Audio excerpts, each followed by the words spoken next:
Donald Trump is having some trouble, not only with the fact that the red wave didn't work out for him, but the recent polling is not looking great either for this primary. He does have a slim lead amongst a group of 8 different candidates in a Yahoo News YouGov poll. He's at 37%, but Ron DeSantis is at 36%. And then there's a lot of other Republicans that the voters deeply love and respect, like Mike Pence at 5%, Nikki Haley at 1%, Glenn Youngkin at 0%. Chris Christie's at 3%. Good news for Chris Christie. He's barely beating Liz Cheney at that point. So anyway, even amongst Trump voters, Trump is still only up 1 point, 40-39 over DeSantis, which, look, that could go either way, but it's probably not where Trump would like to be sitting at this point.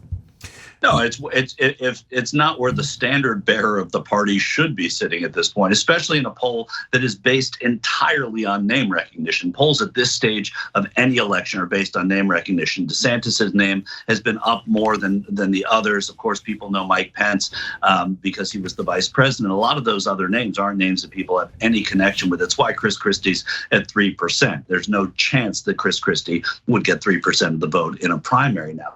So I do think that there's a lot, you have to take these with a grain of salt. The other side of this too is that it's great broadcasting strategy as well for Scarborough, right? He can, if DeSantis decides not to run in 6 months, he can look back and say, I called it in January. There's no harm in doing that. And if DeSantis does run, no one's going to remember what Scarborough, proffered in January. But I do think that there's something to the moment, and I think both of you mentioned it. I think whether coward or not, however you want to qualify Ron DeSantis, I do think this is his moment. I think this is the time when he has the best chance to win the presidency. He's just come off a big win in the governor's race there. He is, whether people like it around the country or not, has to be considered a popular governor because he did win so, in such a big way, in such a big, important state. I don't think things are going to get better for Ron DeSantis in terms of being a candidate. Now, they could get worse because he could run and be all the things that we predict he might be and that Trump predicts he might be. But I don't think in terms of getting in the race, this I think is his window. So I want to ask you guys both real quick. Do we think that Trump still has that magic that back in 2016, he just kept punching them in the face and they were standard politicians. They didn't know how to react, so they just sat there and bled all night, right? So is that what's gonna happen this time again? Or does a single Republican candidate have any kind of testicular fortitude? And so now Pompeo took a shot at him the other day, which is surprising, right?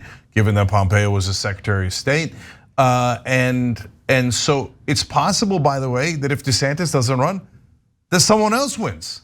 And then where's DeSantis then if another Republican candidate beats Donald Trump? Then his career is totally over, isn't it? Yeah, could be some other lion of the Senate like Ted Cruz, maybe. Not really. People run, especially governors, run for Bill Clinton, Ronald Reagan. People run for president and don't do well the first time around. And so I think that you have to look at there's other governors that I'm not thinking of right now. Michael, hold on. No, what I mean, I don't mean if DeSantis runs and loses. That happens all the time. You're right, and then they come back and win the second time. Sometimes they do, sometimes they don't. No, I mean if DeSantis doesn't run and another Republican beats Trump. Right. Then DeSantis is toast. Yeah. Right, and it's not just testicular. I mean, you have Kristi Noem and you have Nikki Haley and you have other Republican women who I think will vie for that same spot. But no, then you're right. I mean, then the window will have closed. That's why I say this is his window. This is his moment where he has to do it or not do it if he's going to. I mean, he can be proven wrong, but I sort of feel like this is when the sun is shining brightest on Ron DeSantis in terms of the possibility that he runs. And to answer your question, Cenk, does he have the magic? He still maintains some of the magic over the people that found him to be a magician. He's still the only person who could go around the country this past year and get several thousand people into a hall when he wasn't even on the ballot, just to hear him speak and just to have candidates come out and speak well of him. So there is that, and that doesn't go away.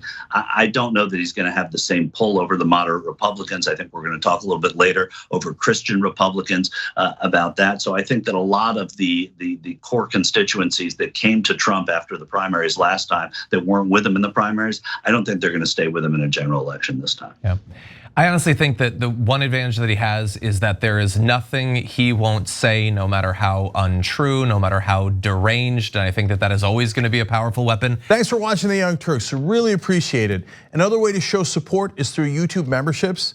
You'll get to interact with us more. There's live chat emojis, badges. You've got emojis of me, Anna, John, JR. So those are super fun. But you also get playback of our exclusive member-only shows and specials right after they air. So all of that, all you gotta do is click that join button right underneath the video. Thank you.